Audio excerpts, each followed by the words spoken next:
Масло не стоит тушить водой. Вместо того, чтобы погаснуть, пламя разгорается только сильнее, иногда порождая настоящее огненное торнадо. И тем не менее, многие раз за разом повторяют эти попытки. Может быть, они не видели таких видео, а может быть, думают, что у них-то все получится. Не получится. Потушить горящее масло водой невозможно по законам физики.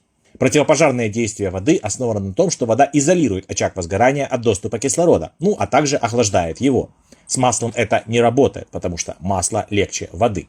И если вы нальете воду в сосуд с маслом, то вода в слое масла просто утонет, не оказав никакого изолирующего эффекта.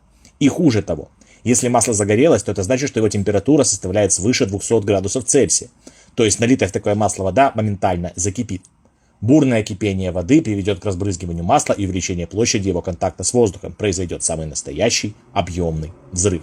Кстати, по той же причине не получится потушить водой горящий бензин, спирт и другие жидкости, плотность которых меньше плотности воды. Как же правильно тушить горящее масло? Самый простой способ – это накрыть сосуд, в котором оно горит, крышкой. Это прекратит приток кислорода, и пламя погаснет само собой.